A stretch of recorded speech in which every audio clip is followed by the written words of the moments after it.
পহেলা বৈশাখ উপলক্ষে আজ আমি কি করলাম? ১ম এই আমি পাঞ্জাবি বদলে পরে নিলাম পহেলা বৈশাখের। তারপর আমি এখন খেতে বসে পড়লাম।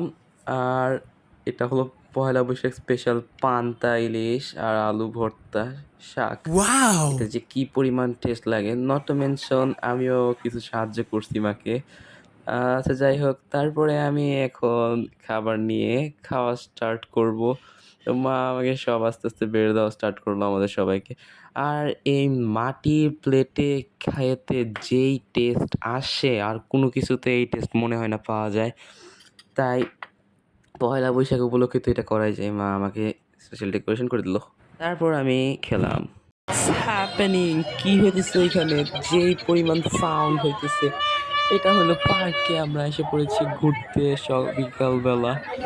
এখানে যেই পরিমাণ ভিড় দেখতেছি, একদম নড়ার জায়গা পর্যন্ত নাই। এত শব্দ, এত ভিড়, মানে উৎসব জনতায় ভরে গেছে একদম পুরা।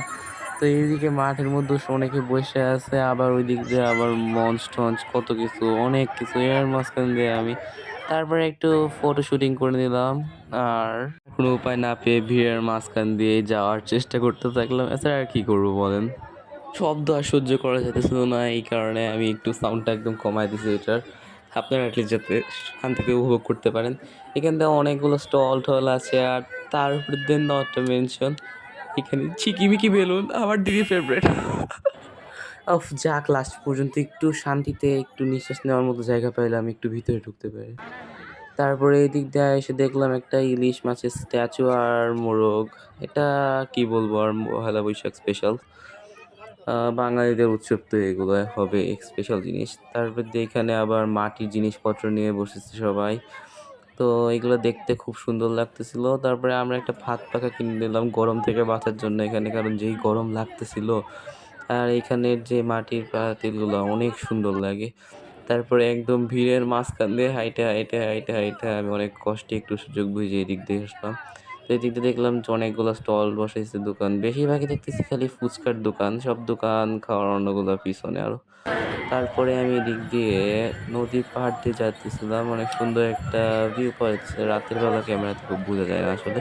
জাস্ট কম্পেয়ার, এটা হইছে রিয়াল সাউন্ড হইতেছে আশেপাশে। তো এখানে মিনি স্টল ছিল, তো ওইখান থেকে একটা মিনি গেম খেলতেছিলাম। এটা হচ্ছে টাইম মতো সবগুলো ধরতে হবে, ক্যাচ করতে হবে, কিন্তু আমার ক্যাচিং স্কিলস অনেক খারাপ। তো তার ভিতরে আবার টাইম পাইনি। ভাবছিলাম সবগুলো পারবো, কিন্তু একটা পাইরা গেল। পরে মা একটু রেস্ট নেওয়ার জন্য বসে পাখা করে দিয়েছিল, কারণ অনেক গরম। আচ্ছা যাই হোক, তারপরে আমরা এখানে কাবাব স্টলে এসে পড়লাম। এই কাবাবগুলো এইভাবে পোড়া দিয়ে বানানো হয়, আর এইগুলা এত মজা লাগে আমার আসলে। এগুলা মানে পার্কের মধ্যে বলতে গেলে এটা অনেক বেশি স্পেশাল জিনিস মনে হয় আমার কাছে। আর এটা বানানোটা দেখতে অনেক বেশি অস্থির লাগে। তারপর আমার খাবারটা এসে পড়লো আর আমি খেতে বসে পড়লাম। এটা মেবি রাতের খাওয়া বলতে পারো। আমি মানে অনেকটা বেসিক্যালি আমি খাই, ঘুমাই, আর এটাই। এরপরে মিট বক্স শপে গেলাম। আমরা এখান থেকে একটা মিট বক্স নিলাম। মিট বক্সটা মোটামুটি ভালোই ছিল। এরপর আমরা এখানে জুস শপে গেলাম জুস খাওয়ার জন্য। তারপরে এখানে জুস ব্লেন্ড করতে দিল। অনেক জোরে, জোরে শব্দ করলো, যেটাই হোক। তারপরে জুস বানালো। আমার এক্সপেকটেশন অনেক হাই ছিল, কিন্তু জুসটা খাওয়ার পরে দেখলাম it's not very good actually. By the way, এখন আমরা সবাই এখন বাসায় চলে যেতেছি আমি মার সাথে। তো এই ভিডিওটা ভালো লাগলে অবশ্যই সাবস্ক্রাইব করবে, লাইক করবে। বিদায়।